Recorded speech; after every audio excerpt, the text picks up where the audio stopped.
오늘 이 새벽 우리 주시는 말씀입니다. 요한복음 11장 45절에서 57절 말씀입니다.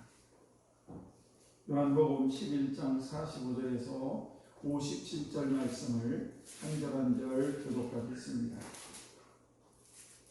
마리아에게 와서 예수께서 하신 일을 본 많은 유대인들이 그를 믿었으나 그 중에 어떤 자는 바리새인들에게 되어서 예수께서 하신 일을 알리니라. 이에 대제사장들과 바리새인들이 공회를 모으고 이르되 이 사람이 많은 표적을 행하니 우리가 어떻게 하겠느냐. 만일 그를 들으려면 모든 사람이 그를 믿을 것이요 그리고 만일 와서 믿다고 하면 그를 사사라 하나이다. 그 중에 한 사람 그 해의 대제사장인 가바야가 그들에게 말하되 너희가 아무것도 알지 못하는도다. 한 사람이 백성을 위하여 죽어서 온 등에 강하지 않게 것이 너희에게 용기한 줄을 생각하지 아니하는도다 하시니 이 말은 스스로 함이 아니요 그 해의 대제사장이로 예수께서 그 민족을 위하시고 또 그 민족을 뿐 아니라 그들은 하나님의 자녀를 모아 하나가 되게 하기 위하여 죽으실 것을 미리 말하느니라. 그날부터는 그들이 예수를 죽이려고 모의하니라. 그러므로 예수께서 다시 유대인 가운데 드러나게 하지 아니하시고 거기를 떠나 그들을 가까운 곳에 아브라함이라는 동네에 가서 제자들과 함께 거기 묵으시니라. 유대인의 유월절이 가까우매 많은 사람이 자기를 성결하게 하기 위하여 유월절 전에 시골에서 예루살렘으로 올라갔더니 그들이 예수를 찾으며 성전에 서서 서로 말하되 너희 생각에는 어떠하냐. 그가 문제를 오지 않으겠느냐 하니 같이 합니다. 이는 대제사장들과 바리새인들이 누구든지 예수 있는 곳을 알거든 신고하여 잡게 하라 명령하였습니다. 아멘. 기도하겠습니다.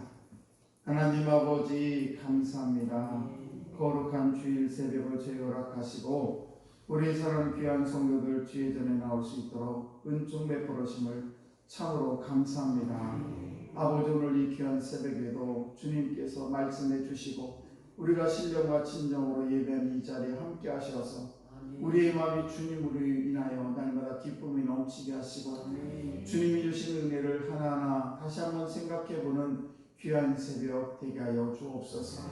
또한 말씀이 들려질 때도 하나님의 말씀으로 잘 들려지게 하셔서 우리가 말씀을 통하여 다시 한번 우리의 믿음을 점검케 하시고 우리의 믿어진 그런 모든 삶을 다시 회복하는 귀한 새벽 될 수 있도록 은혜 베풀어 주옵소서. 이 시간 범사에 감사해서 우리 변재부 권사님, 배순옥 권사님, 변성미 청년 감사물을 주 앞에 올려드립니다. 주께서는 내게 응답하시고 나의 구원이 되셨으니 내가 주께 감사리다. 늘 아버지 감사하는 지는 귀한 권사님 가정 될 수 있도록 은혜 베풀어 주옵소서. 오늘도 우리 사랑하는 성도들 모든 가정과 자녀들과 삶의 터전을 주님께서 인도해 주시고 날마다 감사 넘치는 범사에 감사하는 귀한 성도들 다 되게 하여 주옵소서.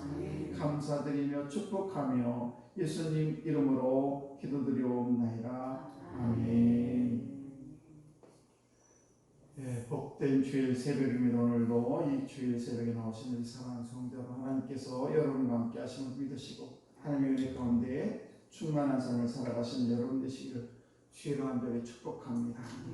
오늘 사건을 보게 되면은 이제 죽은 나사로를 살리신 그 예수님의 기적을 보고 이 45절 말씀 보시게 되면 마리아에게 와서 예수께서 하신 일을 본 많은 유대인들이 그를 믿었으나 라고 하면서 믿었으나 라고 하면서 또 46절에 보게 되면 그 중에 어떤 자는 바리새인들에게 가서 예수께서 하신 일을 일일이 알리니라 이렇게 기록을 하고 있습니다. 사람들은 대개 자기가 싫으면 그만이다 라고 이야기를 합니다. 그래서 옛날 말에 평양감사도 자기가 하기 싫으면 그만이다 라는 말이 있습니다. 참 그렇습니다.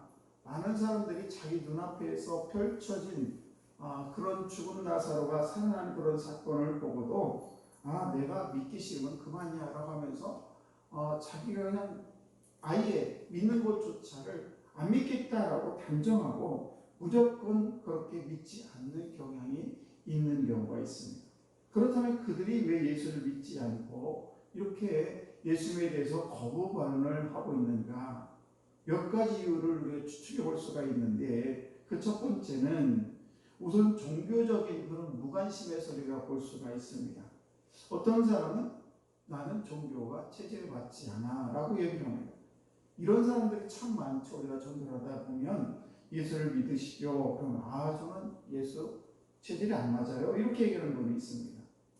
아마 그들은 여러분이 이런 것들을 많이 경험하게 되는데, 사람을 사귀고 또 노는 것은 좋아하지만은 고리타분하게 교회에 앉아가지고 뭐 설교를 듣고 찬송을 부르고 이런 것들은 나는 체질이 맞지 않아, 이렇게 자기 체질에 맞지 않는다고 하면서 거부하는 사람들이 꽤나 있습니다. 그런데 그분들이 잘못 알고 있는 것이 있죠. 그건 뭔가 하면 종교는 체질의 문제가 아니고 바로 생명에 관한 그런 문제입니다. 그래서 우리는 이런 말들을 하게 되는데, 예를 들어서 병원에 체질인 사람이 어디가 있겠습니까? 그 누구도 병원에 가서 누워있고 싶은 사람 없어요. 다 힘들고 어렵습니다. 하지만 병원에 가는 이유가 뭡니까? 바로 내 생명과 관련이 되어 있기 때문에, 그래서 우리는 병원에 가서 어쩔 수 없이 병원에 누워있는 것이죠. 유대인들이 왜 예수를 거부한 것인가? 그것은 그들이 종교에 대해서 무관심한 것이 아니라 오히려 종교에 대해서 많은 관심을 가지고 있던 자들이에요. 그렇다면 그 이유가 뭔가? 그들이 또 하나는 핑계를 댈 수 있는 것이 뭔가는, 나는 예수님에 대해서 내 스타일이 아니야 라고 얘기할 수 있을지도 모릅니다. 사실 그렇습니다. 이 스타일 때문에 신앙을 멀리하는 사람들이 실제로 많이 있어요. 자신은 내 자신 한국 사람이기 때문에 한국에 있는 어떤 그런 종교가 더 중요한 것이지, 서양 스타일이야 이 기독교는, 그러면서 이 서양 스타일을 미워하고 싫어하는 경향이 있죠. 우리 개신교가 들어오기 전에 천주교가 훨씬 먼저 들어왔습니다. 한 100여 년 전 먼저 들어왔어요. 그랬는데 그 서학이라는, 그래서 개신교가 들어오기 전에 천주교를 뭐라고 불렀냐, 우리 사람들은 서학이다, 서쪽에서 온 학문이다 그래서 서학이라고 이름을 불렀습니다. 그런데 천주교가 들어와서 얼마나 많은 핍박을 받았는지 몰라요. 우리 개신교는 천주교에 비하면 아무것도 아닌 정도로 엄청나게 많은 핍박을 받고 굉장히 많은 사람들이 순교를 했습니다. 왜냐하면 우리나라 초창기에 우리 개신교가 들어오기 전에 먼저 천주교가 와서 많은 고난을 당하고 많은 죽음을 당했기 때문에 그렇습니다. 그래서 그들은 왜 이렇게 천주교인들을 서학이라는 그런 이유를 대고 많은 사람을 왜 죽였는가? 그것은 뿌리 깊은 그런 유대교회에서 유교의 질서를 파괴한다고 생각했기 때문에 그렇습니다. 그래서 예사를 안 드린다는 등, 위아래도 없다는 등 이런 식으로 하면서 많은 사람을 죽였습니다. 아무튼 왜 이들이 예수를 믿지 않는 건가? 그것은 예수님의 행동에 대해서 지금 이스라엘 백성들은, 유대인들은 예수님의 행동이 마음에 안 들어요. 어떤 행동이 마음에 안 드냐? 죄인들과 함께 예수님은 밥을 먹습니다. 이것은 있을 수가 없는 일이에요. 우리가 옛날에 양반과 쌍놈이 겸상을 해서 거기서 밥을 먹는다, 있을 수 없는 것처럼 그 당시에 유대인들도 예수님께서 어떤 죄인들과 밥을 함께 먹는다, 이것은 있을 수가 없는 일이고, 또 예수님께서는 이 창기 그런 여자들과 함께 어울려 다니고 이런 것에 대해서 아주 못마땅합니다. 그런데 이들은 분명히 구별되어서 삶을 살아야 되는데, 예수님은 여기도 저기도 다 같이 행동하는 그 모습이 마음에 들지 않았다는 것입니다. 그래서 내 스타일이 아니라는 거죠. 그래서 지금 유대인들이 예수를 믿지 않냐고, 그 부활했던 그 현장을 보고도 예수 믿지 않는 그런 일이 벌어졌다는 사실입니다. 또 하나 이유를 댄다면은, 그것은 그들이 아무것도 놓치고 싶지 않다는 생각을 가지고 있습니다. 우리가 사실은 예수를 믿으면서 많은 것을 놓친다라고 생각하는 분들이 계실지 모릅니다. 예를 들면 우리가 예수를 믿게 되면 그동안에 술 친구라든지 사회적인 친구가 점점점 멀어지는 것이 사실이에요. 왜냐하면 주일날은 교회 가야 되죠. 또 교회를 다니다 보면 술, 담배를 또 멀리 해야 되죠. 그러다 보니까 그동안에 술과 담배를 함께 했던 그런 지냈던 그리고 주일날도 토요일날도 함께 지냈던 사람들이 자연히 멀어질 수밖에 없죠. 그래서 우리가 많은 친구들을 사회적인 친구를 잃어버린 경우가 있습니다. 또 하나는 뭔가 하면 우리가 주일날에 예배를 드려야 되고 그래서 예배를 드리려고 하면 사실은 많은 시간이 부족합니다. 그래서 다른 사람들은 금요일날 저녁이면 들로 산으로 차를 가지고 나가고 그래서 캠프를 치고 거기서 가족과 함께 지내는 시간이 있는데 우리는 그럴 시간이 별로 없어요. 그러다 보니까 가족과 함께 할 수 있는 그런 어떤 야외 나가서 어떤 모임을 하기가 좀 어려운 경우가 있어요. 그런데 이건 말고 우리가 그것 말고도 우리가 얼마나 많은 잃어버린 것도 있는가. 사실 잃어버린 것이 거의 없어요. 그래서 그 정도가 우리가 많이 잃어버리고 있는데 이 정도는 나의 바른 신앙을 확인한다는 것이 사실은 애매합니다.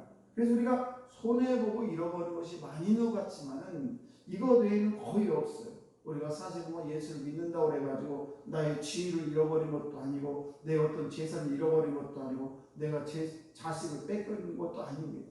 그러나 우리가 예수를 믿으면서 곰곰이 생각해 보면 정말 예수를 믿었기 때문에 예수 안에서 우리가 예수를 믿기 때문에 얻은 것이 훨씬 많다는 사실입니다. 왜냐하면 우리는 예수를 믿음으로 말미암아 주님이 주시는 가정의 평화가 있어요. 어떤 들로 산으로 나가서 어떤 한 번 모임으로 인해서 끝나는 것이 아니라 그 예수 안에서 온 가족이 하나 되고 예수 믿음으로 말미암아 하나님께서 그 가정을 다스리시고 하나님 주신 그런 가정의 평화가 임한다는 사실입니다. 본인입니까? 우리가 주님을 위해서 얼마나 많은 기쁨을 얻습니까? 실족했다가도 주님 안에서 다시 화평을 하게 되고 다시 희망을 갖게 되고 그러면서 예수 안에서 사랑과 소망으로 우리가 얼마나 많은 하나님의 예수 그리스도의 혜택을 받으며 살아갈 수 있냐라는 것입니다. 오늘도 저와 여러분들이 유대인들처럼 그냥 예수님께서 나사로를 살린 그 현장을 보고도 믿지 않는 나는 무조건 아니야 라는 그런 편견을 가지고 이 세상을 사는 것이 아니라 오늘도 예수 안에서 참된 기쁨과 평화를 누리며 이 귀한 세상에 나오신 줄로 믿습니다. 오늘도 저와 여러분들이 주님이 주시는 예수를 통해서 저와 여러분들이 얻는 더 많은 것이 있다는 것을 꼭 기억하시고 오늘도 승리하시는 저와 여러분들 다 되시기를 주의 이름으로 축복합니다.